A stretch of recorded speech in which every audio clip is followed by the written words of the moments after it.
From the mid-1700s to early 19th century, early modern Europe was an emerging capitalist society. During this time, the putting out system was put into effect. It was very popular at the time because the process involved delivering unfinished materials to rural countryside areas where the households there would make good use of it. The consistent increasing demands of textiles and the use of water and wind-powered tools led to the creation of the proto-industrial factories, which were basically factory workers laboring under the same roof.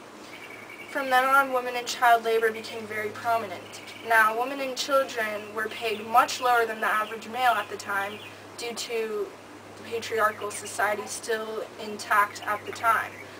Children were given minimal food, minimal pay, as well as women. They were forced to work in very high temperatures inside the stuffy factories. Often children would help their masters to unjam machines, causing cut off limbs, as well as severely damaged scalps due to hair being caught into machines as well.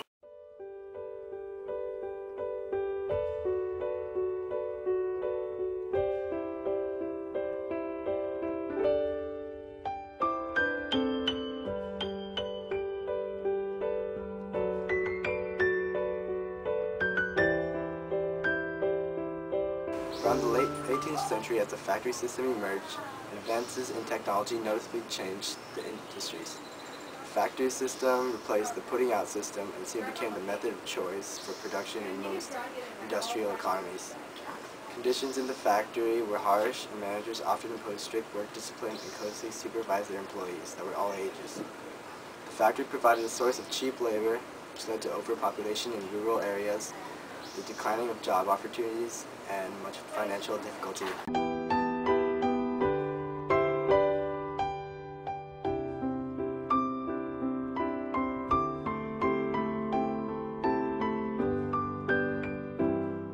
With the horrible working conditions during the Industrial Revolution, many protests took place. Workers at factories protested against harsh working conditions and unfair treatment. Most well known of the rebellions during the Industrial Revolution was led by a group known as the Luddites. They were a group of men who worked cloth or machines, and they were very skilled with the work that they did. However, they organized against technological advances in the textile industry because they felt that their loss in status and wealth was due to the new machines. The Luddites intended on wrecking the machines that were responsible for their predicaments. Their strong want to rebel shows even more how the harsh conditions during the Industrial Revolution really were.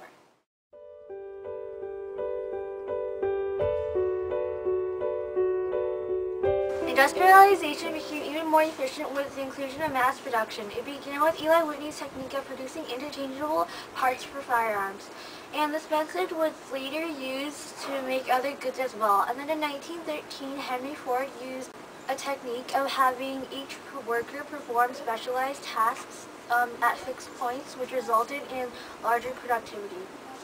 And this technique allowed common people to purchase automobiles, and this led to the age of cars. And as technology and efficiency increased, so did the business organization. The businesses formed joint stock companies to spread efficiency.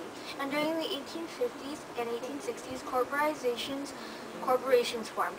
It was where many individuals financed a business through stock purchases. And big businesses in the late 19th century began to outperform and eliminate competition. For example, vertical organization was when one organization would dominate all facets of a single industry. Hey yo, all they wanna do is dance. That's all they wanna do.